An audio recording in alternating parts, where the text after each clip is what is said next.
So I was going to make a joke about me taking over the class, but I think you guys know that Alex just had a baby. That's why he's not here. For those that didn't know, it's a boy. His name is Atticus. I don't know anything else besides that. He sent a picture Wednesday morning, so that's all I... So must have been born, what, Tuesday then? I think Wednesday, or he sent a picture Wednesday afternoon, so I'm assuming Wednesday morning is what he said. So as of Wednesday, his group clan is bigger. So Well, yeah, he's got a sissy back. He needed a girl. Charlotte is all, she is outnumbered. She'll have a great time. Yeah, my question is. She'll have big brothers, Yeah. little brothers. Maybe the next one, Anna. I know. There you go, I have it. all right, does anybody want to open us in prayer, and then we'll get going, and I'll kind of explain how this all went down. It's your job. I'll pray. John, go ahead. Praise the Lord. Thank you so much for this first day of the new year. Thank you for your presence here, Lord, with us. Thank you for the message from the pastor this morning as well. And we praise you, Lord, for allowing us to be together and have Cam lead the study today with us. And we just pray for your Holy Spirit to lead us in all we do throughout the day and throughout this year, Lord. And let's continue to bless our walk with you, keep us humble before you. For all these things in Jesus' name, amen. Amen. So Alex was like, do you want to lead my class? And I was like, that's fine. What are you guys doing? He's like, we're in Genesis. And I'm like, that can be kind of tricky. I was like, where are you at? And he's like, Genesis 7. I was like, what's in Genesis 7? And he's like, that's Noah and the ark. I was like, oh, I can do that. So I'm not real familiar. Do we kind of just go around and read a little bit? That's kind of what he made it sound like. I talked to him on the phone for about 2 minutes. That's all I got. So I'm really thrown in the deep end here as a substitute. Yeah, he was a little busy. So Is there a handout or no? yeah, I don't know how he normally does this. I printed out the chapter because I wasn't sure. So I don't know if that's how he normally does it, but that's kind of what I was told. Yeah, he has notes. There's notes. That's just the chapter. That's not any notes or anything. Like I said, he called me yesterday, so. Excuses. He can be in kind of late. Well, he actually called me like 2 or 3 days ago, but then I had to figure out with Braden who was teaching, and then Braden didn't get back to me until yesterday. So. Yeah. So as we kind of go through the discussion, don't be afraid to talk. I could use some help today. Careful what you wish. No, that's totally okay to me. Well, that's what I like to hear. Working with the high school kids, I'll sit there and ask them questions, and they just stare at me. It's a question mark. You answer that, and they don't always pick up on that. I do have a question. Yes, ma'am. Anybody knows? It's back a few chapters to Adam and Eve, and it's probably a really dumb question, but they were not babies when they were created. No. Right. How old were they? The Bible's not clear on that. As old as you want him to be. Yeah, I think most people just assume adults. Yeah, it's just, the Bible's not clear on that. You're talking about what they look like age-wise. No, how old they were at, because when I go back and read, Mhm. and I go back and listen, because I listen to, the Yeah. Red Bible, and I was listening to someone talk, and they were talking about adolescence and adulthood, Yeah. and it's kind of allegorical, but they seem kind of like they were as innocent as children, like maybe puberty or. Yeah. And then afterwards, it was like going into the adult world, and that was and I wondered how old they were, actually. Does anybody have anything to add? As far as I know. The one thing that I had heard is that physiologically, at 33, you're at your prime. And that's why Jesus died at 33. Yeah. And so there's just speculation that they might have been like 33. And back then, there were not, adolescence in the term teenager was not even a word until the 40s. Yeah, that's what I was gonna say. That's the one that I do know. They would still go through the same changes, but. Well, no, because They were Well, born no, as adults, Yeah, but because. they were 0 years Yeah, old. okay. They were born as adults, but they weren't told to procreate. They were naive. Yeah, they were. They wouldn't necessarily have to be born adults. The world was not the same. Right. We know animals tearing them apart. They control them. But he was speaking of naming humans. Right. I mean, he just kind of created them. It doesn't, like I said, the Bible doesn't necessarily say, but that is true. Adolescents and teenagers, that wasn't a clear defined as it is today. And a lot of that's for like statistical purposes of tracking growth and things like that. I studied that a lot in school, so that's kind of the purpose of that. Do you want to start us? I don't know if you guys do one verse, two verse, however you want to do it. Whatever you wanted to, I would read one at a time. That's fine. We can do one. All right, and the Lord said unto Noah, Come thou and all thy house into the ark, for thee I have seen righteousness before me in this generation. Of every clean beast thou shalt take to thee by sevens, the male and his female, and of beasts that are not clean by two, the male and his female. The fowls also of the year by sevens, the male and female, to keep seed alive upon the face of all the earth.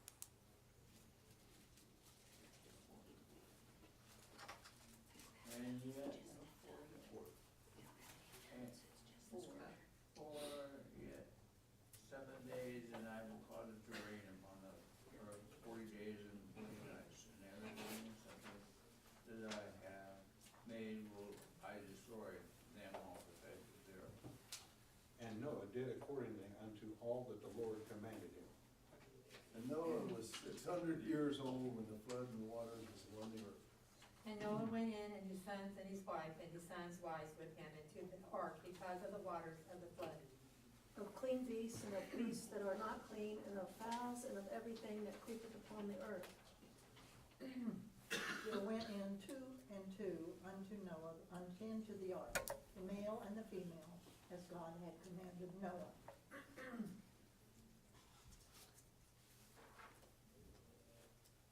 Edith, you wanna read? She just. She took it on. 10, verse 10. 13, 10. 10. And it came to pass after 7 days that the waters of the flood were on the earth. In the 600th year of Noah's life, in the 2nd month, the 17th day of the month on that day, all the fountains of the great deep were broken up, and the windows of heaven were opened. And the rain was upon the earth 40 days and 40 nights. In the selfsame day, entered Noah, and Shem, and Ham, and Japheth, the sons of Noah, and Noah's wife, and 3 wives of his son with them in the ark. Nay, and every beast after his kind, and all the cattle after their kind, and every creeping thing that creepeth upon the earth after his kind, and every fowl after his kind, and every bird of every sort. And they went into Noah into the ark, two and two of all flesh, wherein is the breath of life. And they that went in, male and female of all flesh, as God had commanded him, and the Lord shut him in. And the flood was 40 days upon the earth, and the waters increased in the air of the ark, and it was lifted up above the earth. And the waters prevailed and were increased greatly upon the earth, and the ark went upon the face of the waters. And the waters prevailed exceedingly upon the earth, and all the high hills that were under the whole heaven were covered. Verse 20 says, 15 cubits upward did the waters prevail, and the mountains were covered. And all flesh died that moved upon the earth, both of fowl and of cattle, and of beasts, and of every creeping thing that creepeth upon the earth, and every man. All in whose nostrils was the breath of life, of all that was in the dry land died. And every living substance was destroyed which was upon the face of the ground, both man and cattle and the creeping things and the fowl of the heaven. And they were destroyed from the earth. And Noah only remained alive, and they that were with him in the ark. Okay. So as we kind of back up. The rain was upon the Oh, I thought you were- and the waters prevailed upon the earth, and on 150 days. Finish it up. Okay. All right. Kind of backtracking. I guess we'll just kind of walk through this, looking at verse 1. I think it's interesting all throughout the Old Testament in the way that God gave commands, and it kind of sounds weird, but who listened and who didn't.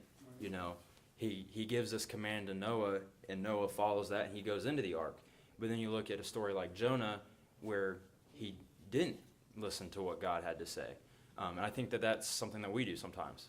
You know, sometimes we're willing to listen to God, and other times we still want it our own way. Does anybody have anything they want to expand on that or add to that? You say, God, is that really you? Is that what you want me to do? Yeah. Or is Yeah. that- Yeah. I've done that a few Or is times, that yeah. just me, you know? Or what are you doing? Especially making a boat when it hadn't even rained, I mean, that was really good faith. Yeah. Right. For Noah, yeah. For Noah. You did. Yeah, I think that's a good point. It really shows his measure of faith. You know, he believed God at his word. It is going to rain. We have to do what he says to do, right? And I sometimes like to put myself in that kind of shoes. What would I have done? You know, because I think about that a lot when I read different stories and stuff. Like, we think about how they crucified Jesus, and we're like, well, we would have never done that. But if somebody came in this room right now and said that they were Jesus, none of us would believe them. So it was kind of the same idea at the time of, where is your faith? How is your faith measured? And I mean, the culture and things around you play into that. And so I always think that's really interesting to look at when you're reading some of these Old Testament stories. And Jonah, he was being sent to a place where they torture and kill. Right.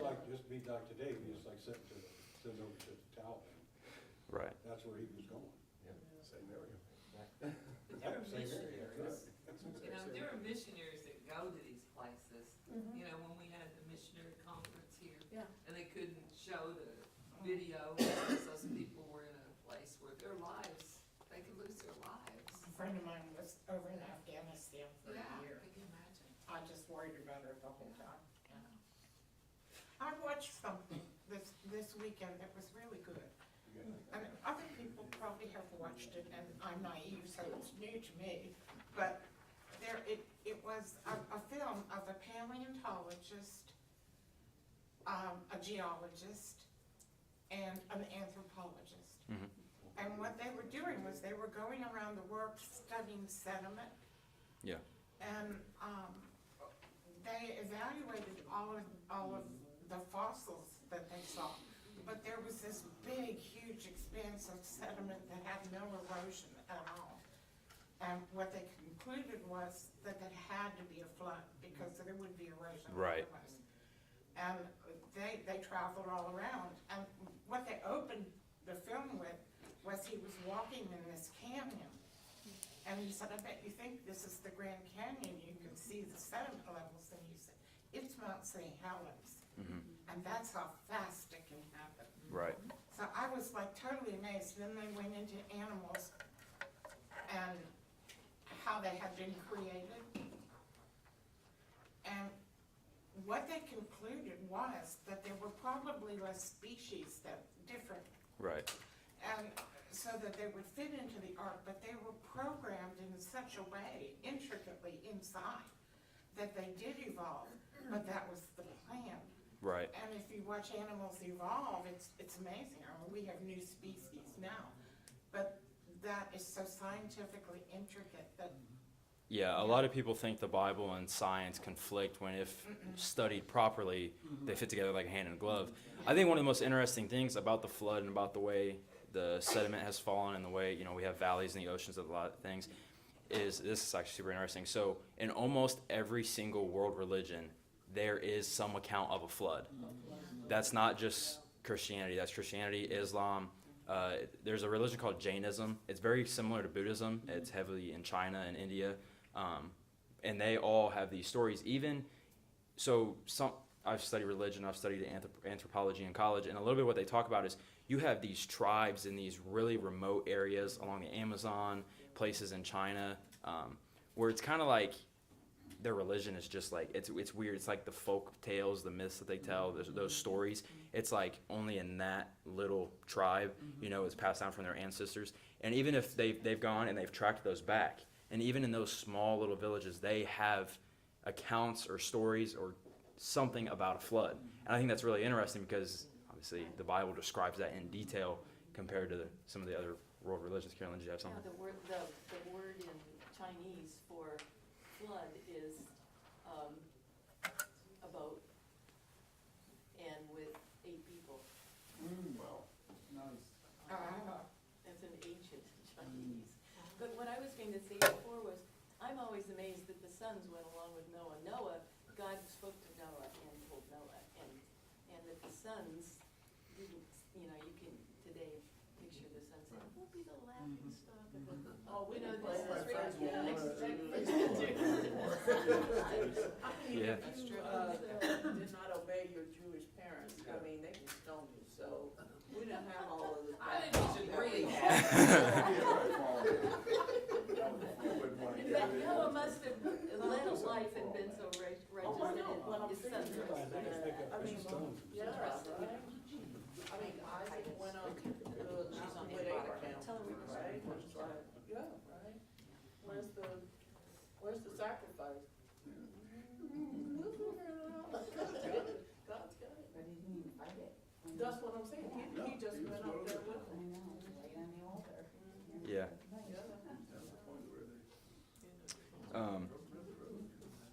Moving into kind of verses 2 and 3, I never really sat and studied this, and it accounts so many different times, male and female, male and female, male and female. And I want to ask this just because it gets put on my generation a lot in this with the way the world is going, and kind of I just want to see like a different perspective, of, I guess, what do you guys think about all of that? That sounds weird, like to ask, obviously in a Christian environment, but I really want to know because a lot of that stuff gets pinned on my generation. Oh, you guys are a mess, and we are. As far as all the 67 genders they have. yeah, the multiple genders, the male can be female, female can be male. So does Really anybody? wanna know how we feel? I kind of do, but that's just something like. Is there anything that maybe you guys saw in a way, like in your generation, growing up, something like you saw it coming? Does anybody have any stories of anything like that, or like took God out of our schools. when we took God out of the schools? And then the 70s happened. Yeah, the 70s really. Slippery slope, you said. That was our generation, was the Yeah. slippery slope that started, Yeah. free love and sex being Oh, yeah. entertainment rather than procreation and Yeah. within a family, and started with our generation. So you guys would say like But so you set the stage in a But it seems like, It's all our fault. No, I'm not. I mean, like, I really just want to know, like, kind of what your guys' generation thinks, because, like, my generation is just like we just look at each other and we're like, oh, we're a mess, but like we can study the past as much as we want, but we'll never understand it We as set well. the tone for rebellion. Okay, that's We did. a good way to do it. And it was peaceful, for the most part, it was Right. peaceful.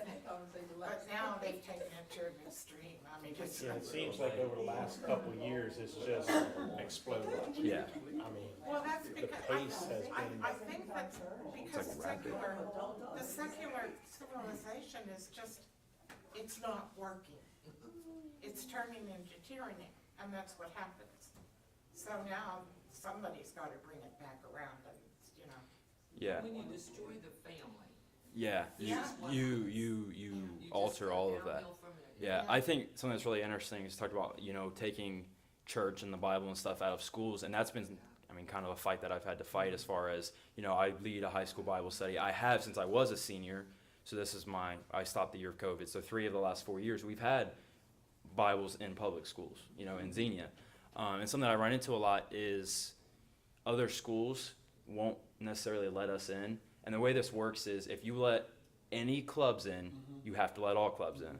So if I go to this principal, I'm like, hey, I want to have a Bible study, can I do it? If they let me in, they have to let, as sick as it is, like a satanic group or essentially gay club, basically, they have to let that stuff in. And so a lot of them will just say no, they won't have any of it. Even if it may be a Christian principle, they may be Christians and they still will not let it in because then they have to let everything else in. And so that's been an interesting fight to fight. So that's just some background. I don't know if anybody's kind of aware of that, but that's kind of the issues that we have.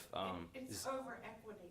Yeah, Xenia lets everybody in. So they let us in. They do have some type of, I guess, LGBTQ club. I don't know how to describe it. I don't really know. Obviously didn't go to it too much, but but that's something that is on the fight, is like they really have pushed it out. And like obviously growing up, I didn't even really know that was a thing, that they had Bibles in school and stuff like that. So then when I became a Christian in public school, I'm like, oh, so this is kind of weird. Like, I remember when I first started the Bible study, the guy who helped me lead it, and John knows him real well, he sat down with us and he's like, he tells us a story about the fiery furnace and how it's going to be real tough. And I'm like, what are you even talking about, man? It's just the Bible. Like, it'll be fine. But it wasn't until I really started to walk that road at how tough I really saw it, that it was to get it in there, you know?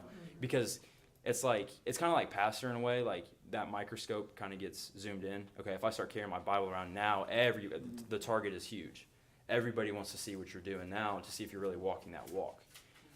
So that's something interesting that I had to come across as far as kind of trying to nudge the Bible back into schools. So yeah. Kind of one of the things, Todd, with your question about the sex thing and all that is, from what I've seen over the years I've lived, is this idea of truth, absolute truth, and then folks sort of just letting that get watered down. And the thing that's been, at least an observation of mine, is that folks would take what the situation is in reality and start trying to make that acceptable. Be it, you know, Right. we used to joke around a little bit, but if people got pregnant in high school, they went away, right? Yeah. So you didn't really know whether they went away, maybe.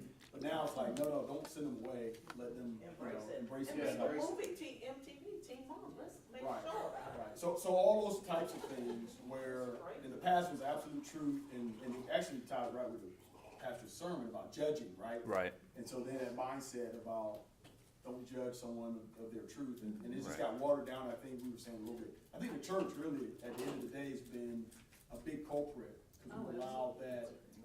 Yeah, some of those things that may have been like quote unquote taboo, we don't talk about, we won't even address it. Right. That stuff, we're like, no, it's like, instead of just addressing it either side, they're just like, oh, it's all okay. It's all okay. So just let it all in, you know, whatever it may be. So I think that is a good point. That's interesting. Never really. And that's viewed as you are on higher ground today, if you are accepting of Right, that's a good point. everything. Yeah. And that is the epitome of goodness in people. Right, and like kind of tying back to Pastor's sermon, I saw this quote the other day, made me so mad. It said, nothing, no type of hate like Christian hate, or no type of love like Christian hate, or something like that, because we're automatically called out as not being loving, because we're not accepting of those things, you know. And I have a lot of the teens that come to me and they're like, how do we deal with this? And like, I graduated 3 years ago, and it is 100 times worse than even when I was there. Like the persecution level is so much higher of like Christians, they will single you out and they will hammer you if you do not accept the LGBTQ. You might or want to change how you're saying it, because you're saying it like a lot of people do. What do I expect? No. It has Right. nothing to do with me. Right. I didn't make the rules. Exactly. I am not the ultimate morality police. Right. Well, and then God is the ultimate, and he's the one who set the rules. right. I'm just telling you what they are, and if you want to see them, it's this verse, Exactly. this chapter, and we did that in the 60s, and we ushered in the killing of babies. Yeah, and they The church had no idea how to fight this. they jump on us for being quote unquote hypocrites, but that's exactly what they're doing. They are not treating others like that, because they won't accept us as Christians. They're like, no, we don't want any of that, but you want me to accept you, but you won't accept, you know, me as a Christian. And they can't justify any of their stuff. They have Right. no moral ground for theirs, none. Yeah, and it's at the point to where it's like, if you like disagree with me, then I absolutely cannot talk to you. I cannot be cordial to you. It's like completely a divide. Like there's no respect anymore. Like even for people with different kind of thoughts or ideas, like I don't agree with it, but as a human being, I'm not going to treat you any worse. You know, I'm not going to treat you worse. Matter of fact, I'm probably going to treat you better because I want you to know the truth. You know, I want you to know who Jesus is and things like that. And that's things like I've seen that so firsthand with some of the students in my Bible study. It's like I said, I like bringing kind of that aspect into this setting to where I can get some feedback from you guys, and you guys kind of see the things that we kind of have to deal with. You know, one thing I found interesting with the students that lived with us, the ones from Europe, they would always say, well, in Europe, we study the Bible in school. And so they have taken a different approach, but it's done maybe even more harm, because they say that it's taught as history and Right. fable. Just another class rather than a faith. Mythology class. Yeah, and so they're horrified to a one that Jerry and I, you know, educated people, we can walk and chew gum at the same time. And Right. that we would believe in creation. Right. Yeah. They're just like, And then, Well, when we were in Germany, they called Americans barbarians, who would kill their babies and blah, blah, blah, blah, blah. Yeah. But, you know, we're supposed to be. it's true. That's We're right correct. up there with, It is. North Korea and, you know.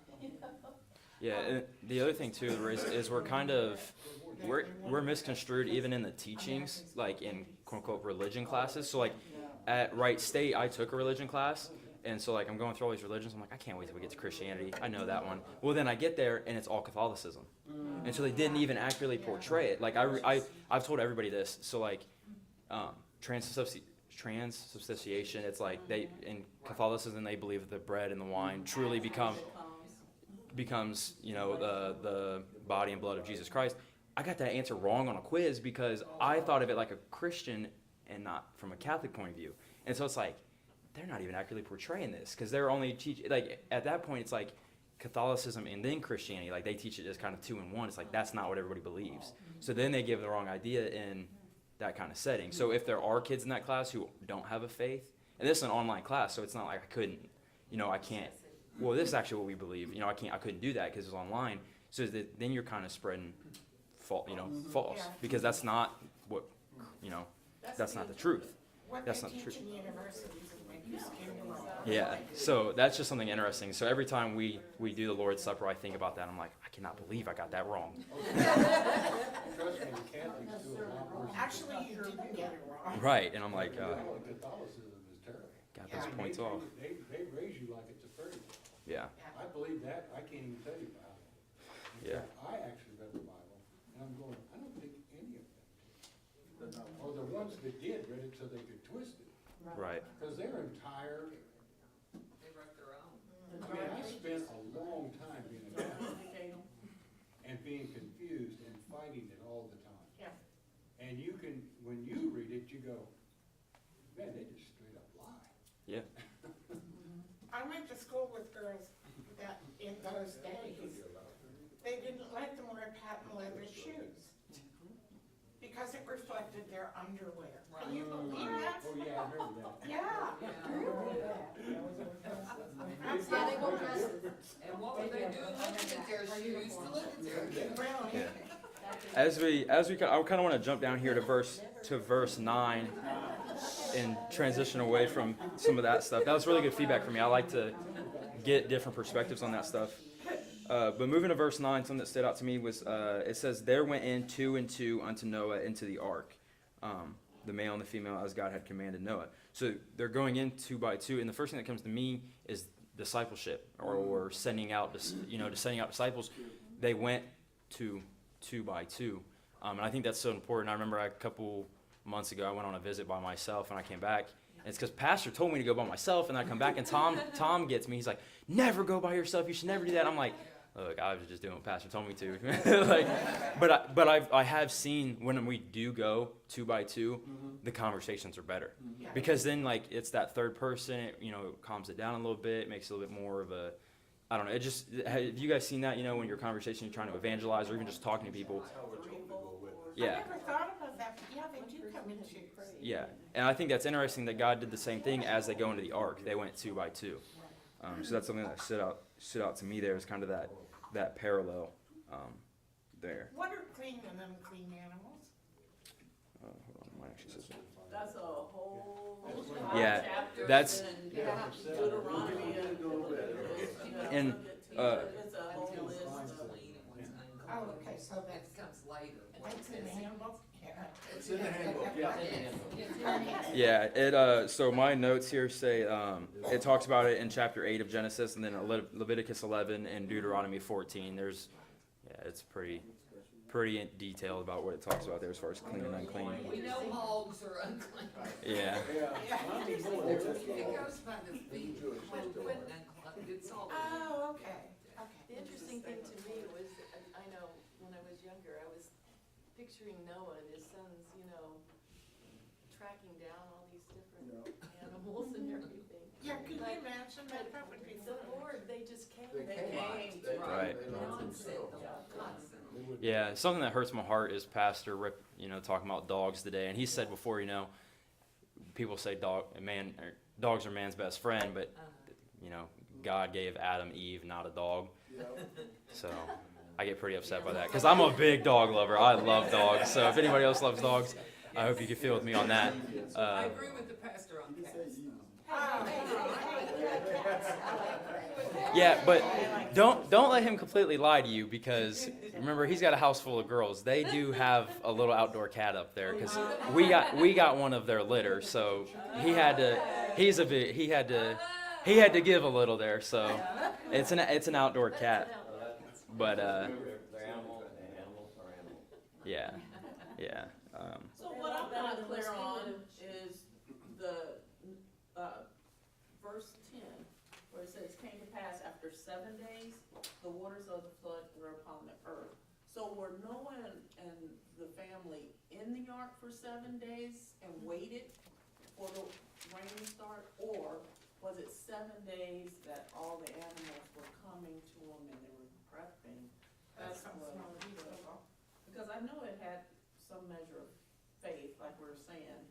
Can you imagine them sitting there going, he said it was gonna be a flood. So verse 4, baby, says, yet for after 7 days, I will cause it to rain upon the earth. Right. So I think it was after 7 7 days. days. Yeah. It's a 7-day prep. They were getting ready for the Get trip. all ready Yeah. and then- Hey, so like here, you have 7 days. Get prepared, and then after the 7 days, yeah, that's Also, I see there. animals in sevens. Yeah, animals in sevens. Yeah, so what is two ways to clean and Those were animals they could eat. When does he shut the door? Yeah. So my notes here, it says literally seven sevens of every clean beast, which may mean 7 pairs or 3 pairs plus 1, with the extra one being used as a sacrifice later on. So it could have been either one. I think that one makes the most sense. So you have 3 pairs to procreate, and then the other one would have been a sacrifice at some point. That's the notes in this study Bible.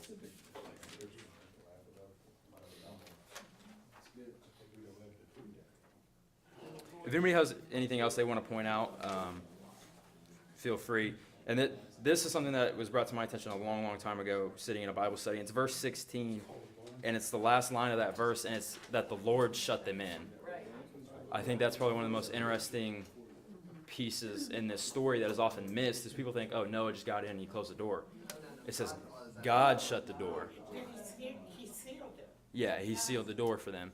And I think we can see that in life too. You know, God literally closes doors, for certain things, whatever it may be, this job or that job, or this avenue, this church or that church. I think it's interesting how, God shut them in, and it was to protect Noah. It wasn't to harm him. It was, in his best interest, looking out for Noah, looking out for the people, and he shut them in. Does anybody have anything they want to kind of expand on that or add to it? I think that's super He interesting. may not have wanted to close the door and continued to hope that people would come. Right. There was room for more people, and they didn't come. Or later, when people were clawing at the door to get in, Right. he hadn't, God had done it. Yeah, but God sealed Yeah. it. So were they in it for a week before it rained? Or We were kind of just talking about that. We think that they had like 7 days of prep, and then they got in, and then God shuts the door there. it's always hard to understand. Yeah, it is a little tricky with the way the They wording could is. have been going in and out during those 7 days, couldn't they, to get whatever? The animals. I'm not sure.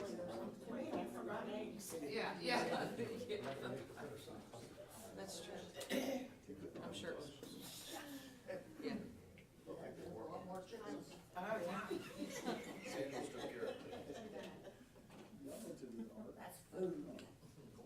Yeah, how many of you guys went on the ARC trip? We've been there. Or before? I've been there. Been there? Is it like cool? Like, how would you describe it? Because I want to go, I just haven't had the opportunity to. Yeah. It's really cool. It is. Take the youth group, yeah, you'll Yeah. Take the youth group 2 hours, 2 hours away. I'll take them by yourself. Two of you. 2 by 2. Yeah, 2 by 2. we're gonna need them to like have like I don't know like shackles on together so they stay together. Because if not, they'll just. I mean, we can barely take them to like Kings Island. That's 40 minutes away without them having something. Really? Oh. Teenagers are teenagers, you know. Those ankle bracelets. Well, that's basically what we have to do. We're like we try our best to like keep them in pods. Like, don't leave this person. An hour later, hey, where's so and so? Oh, I have no idea. They went to get cotton candy and then they just disappeared. Like, oh, that's great. Like, thank you. But if they're in Yeah. the ark, lock the door. Yeah, literally, like that's why I let Ty take the lead on those trips. He's in charge of the teens. I'm like, hey, you can organize that. I'll be here to chaperone however you need me to. Yeah. We understand, I think, about animals and all that. How do all these insects stay alive? Insects will always I stay don't alive. think I don't know. That's a good point. They flew in. Maybe that was part of the curse with the ground. Yeah, I feel like mosquitoes definitely came with sin. No. I know, I just don't. How about fleas? I think fleas were. What verse God had animals? They had animals. Yeah, that is the probably one benefit of living in Ohio is some of that stuff isn't nearly as. John, you're from Florida. I know it's bad down there. I lived in Texas for 30 years. Yeah, man. I used to live in Yeah. South Carolina, and my niece is like growing when she was a baby. She's like afraid to step on the grass because where we live in South Carolina is like well known for sand fleas and fire ants, and they'll just tear your legs up. So it took her. They ended up moving to Alabama, and it still took her a couple years to get used to walking on grass because when in South Carolina you walk on grass, you're getting eat up. So I think that's really interesting. Step on the fire ant nest, by golly, you'll be Yeah. Oh yeah, I've done that. I used to answer a hotline in Texas, and about twice a year I'd get a call of somebody who moved down from the north, and it would always be the same call. There's these huge bugs on my wall, and they fly, and it was roaches. Yeah, Couldn't imagine. Could not imagine. yeah. They call them palmetto bugs, they're basically the same thing.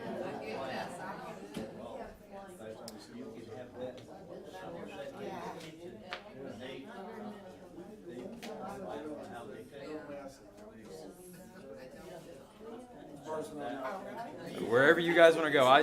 We were at 16 and we started talking about animals. So if you guys want to, 16? that's where we were talking about the Lord showing them in. The problem with this class isn't getting us to talk, it's getting us to. No, it's fine. It's okay. I love. Like I said, this feels like a Bible study. The kids, it's like a lecture, and I get lecture too all week. I'm like, this is boring. Can we talk?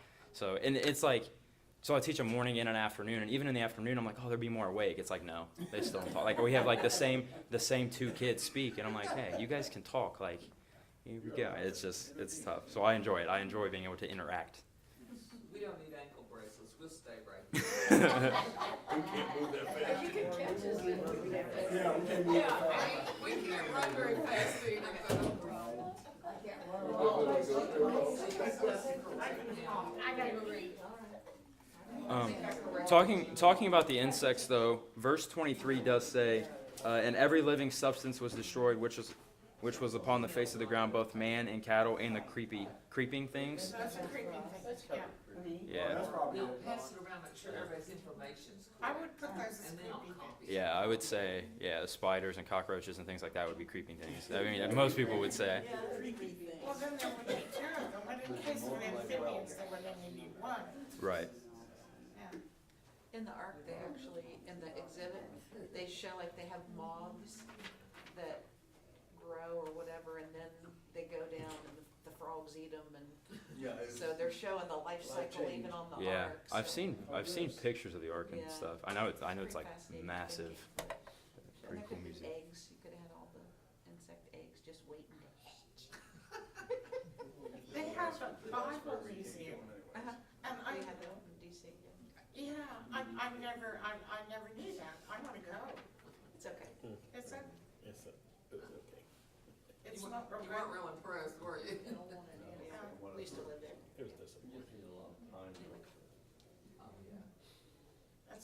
retired, I've got time. The other thing I may have missed that I think is also interesting as far as like the way God works in numbers and things like that. Verse 12, and the rain was upon the earth 40 days and 40 nights.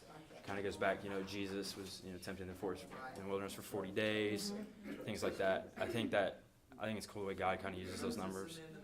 In the wilderness, 40 years, yeah. So those numbers kind of, and then same with the sevens, the 7 days a week. Can you raise your voice a little so? Yeah, I can. You got old people here. Yeah. Yeah, really. Yeah. You got old people here. Alrighty.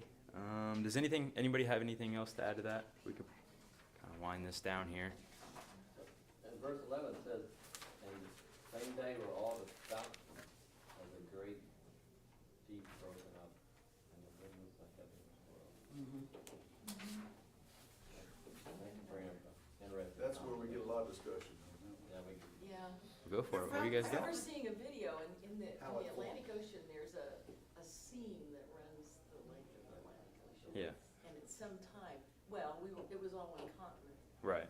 And so the earth kind of pulled apart and that's how the dinosaurs got under the polar ice cap with palm fronds in their stomach that they found. Because it was instantly this hot water that came from the center of the earth. Yeah. Froze immediately and covered them up. When you see fossils, if you notice their head is always up like that, and that's what they do when they die. So when you see fossils, it's real, when they die suddenly, their head goes up. And a lot of the fossils they're finding, their neck has been back. They were looking at the snow cone. Yeah. What in the world? Yeah. Yeah, we were talking a little earlier about the animals coming up and was the door open and then it started raining and they, could they have gone in and out? I don't get that picture. From verse 10 and 11, it came to pass after 7 days that the waters of the flood were upon the earth. Okay, so when the rain started, when you look at verse 11, it's kind of a qualifier. In the 600, so it came to pass after 7 days, the waters of the flood were upon the earth.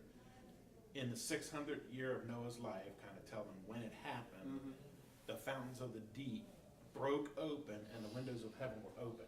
It was a gusher. I mean, it was immediate. God shut them in, and then, remember, this was judgment. This wasn't Right. just as we think of when it starts to rain, you get the drizzle, and then it comes down. It was a catastrophic. The door was shut, they were safe, salvation, and then the flood. Yep. Boy, it was devastating. Sometimes, this may sound bad, but sometimes I just wish the Bible was put into a movie, and like this would be one of those scenes I could watch like 100 times, and like. There is, if anybody's got it's a cassette. Or how you get a cassette into it. But CBS did a series of mysteries of the Bible, and one of the presentations was about the flood. Yeah. And they did all of it. They showed all of it. And like I said, this is one of those areas where science and the Bible really fit because people try to argue it. They try to go back and disprove it, and it's like, oh no, there was definitely a flood. Like, there's no argument. Yeah. So I think that's really interesting. And like I said, I think it's super interesting that even these like villages have stories of this. I think that just adds to the validity of the Bible. All right. Does anybody have anything else they want to add to this? I feel like I did an okay job. I feel like I did too bad. Alex should be back next week. Is everything okay? As far as I've heard, everything's good. I haven't heard any bad. So